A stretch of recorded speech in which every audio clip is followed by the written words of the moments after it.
Não há problema na vida, no sentido em que normalmente usamos essa expressão.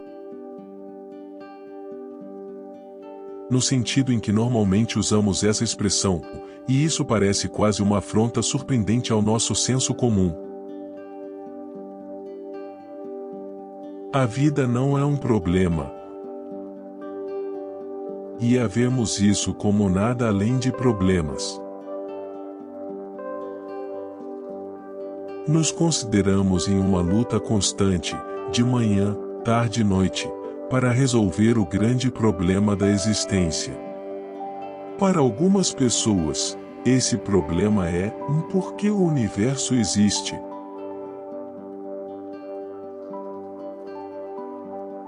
Para outras pessoas, o problema é como vou conseguir comida. Portanto, quando você olha para um extremo ou outro, quem pode dizer que a vida não é um problema? E ainda assim, aqui está essa sugestão audaciosa de que estamos nos preocupando com um fantasma. Algo que realmente não está lá. Uma das características do comportamento neurótico é ser repetitivo. A personalidade neurótica continua passando por padrões de vida sem sucesso repetidamente. E parece que nada consegue parar isso. A corrida ou a corrida do rato, ou do nascimento e da morte. Ou seja, da vida como a vivemos ordinariamente, é um círculo. Porque continuamos tentando resolver problemas que não são simplesmente esmagadoramente difíceis, mas problemas que nem são problemas de verdade. Eles apenas parecem problemas. Então, quando abordamos perguntas impossíveis, as coisas giram em círculo e nunca se resolvem. Agora, pegue, por exemplo, alguns dos muitos fantasmas que assombram nossas mentes.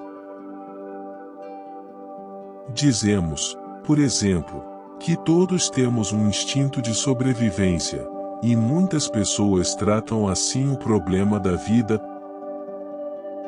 Como vou sobreviver? E pode-se quase ser um pouco cauteloso ao aliviar as pessoas disso. Há um problema, caso eles percam o ímpeto de continuar fazendo seu trabalho. Mas também esse ímpeto de continuar fazendo seu trabalho é outro fantasma. Pensamos que somos impulsionados. Veja, pensamos que o que fazemos tem essas coisas misteriosas por trás.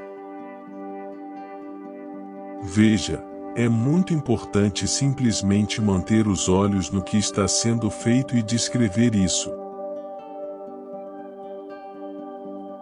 E se você descrever claro e suficientemente bem, provavelmente descobrirá que o fantasma do instinto desaparece. Assim, quando falamos sobre um instinto de sobrevivência, o que isso está? Qual é a evidência de que há um instinto de sobrevivência?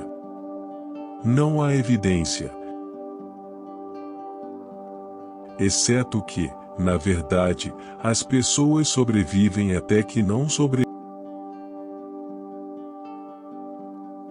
E isso é um pouco estranho, porque o que acontece com o instinto de sobrevivência quando as pessoas não sobrevivem?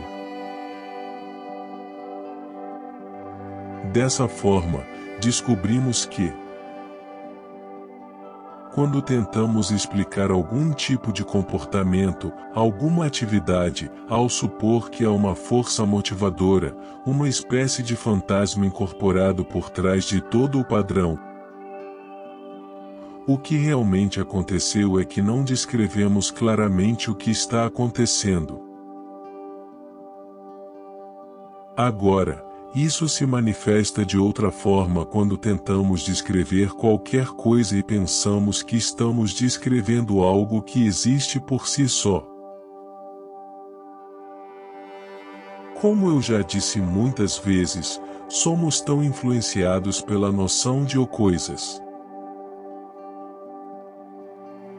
Você vê coisas agindo, coisas fazendo coisas.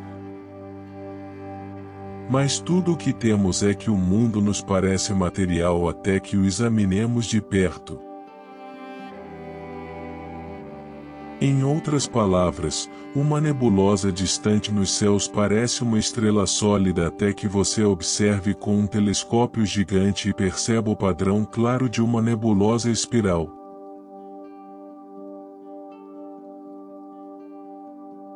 Ou é uma sensação que temos quando não examinamos as coisas suficientemente de perto ou quando nossos instrumentos não são finos o suficiente para penetrar no que estamos observando.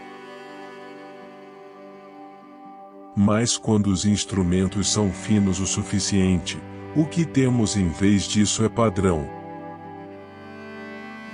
E o padrão é simplesmente uma forma de comportamento.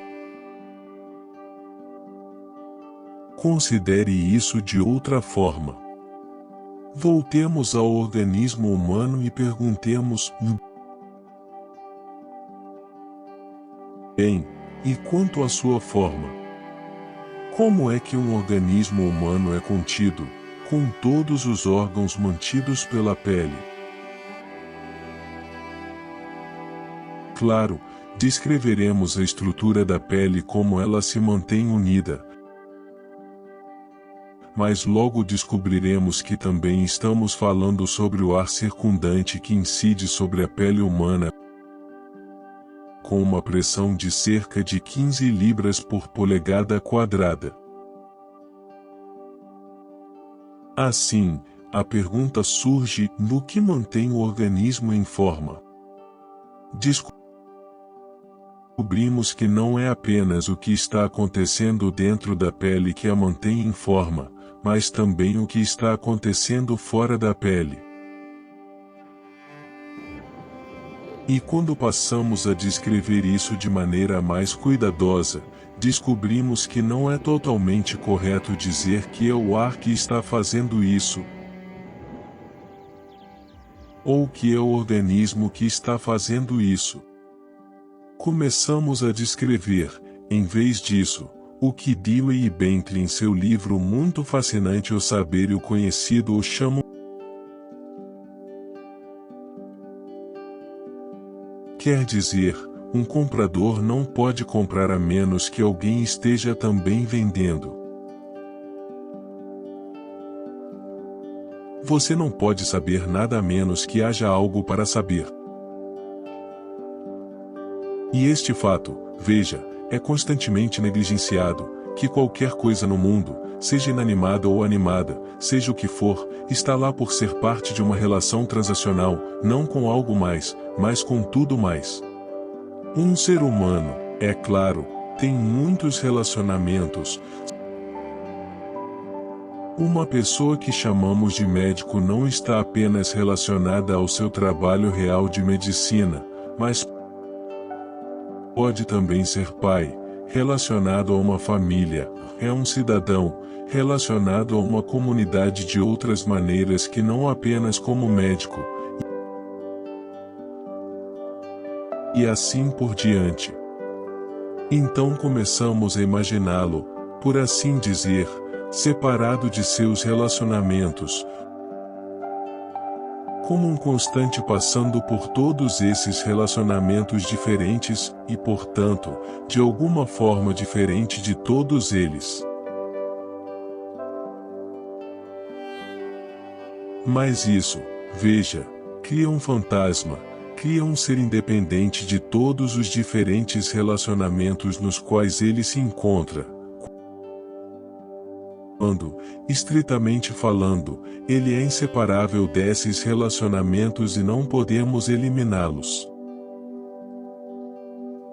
Só podemos descrevê-lo completamente como complexo inteiro. Em outras palavras, todo organismo poderia ser chamado de comportamento do campo ou ambiente em que é encontrado.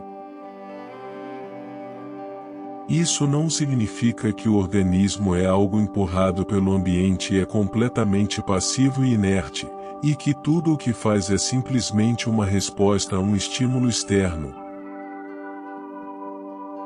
Porque, de certa forma, o organismo faz parte do seu ambiente.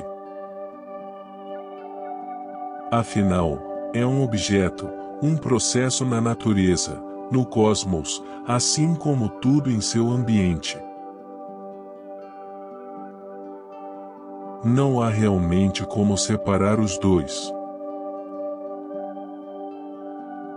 Em vez de falar, por assim dizer, nessa terminologia de fazedores e feitos, atacantes e vítimas, simplificamos as coisas consideravelmente apenas nos confinando a uma descrição do que está acontecendo.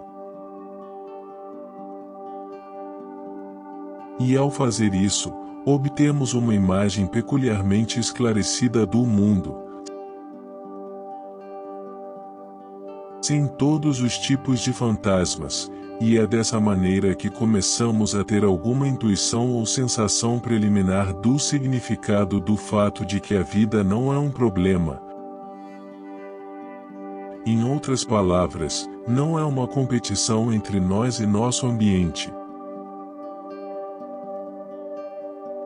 Essa concepção da vida acaba sendo fundamental.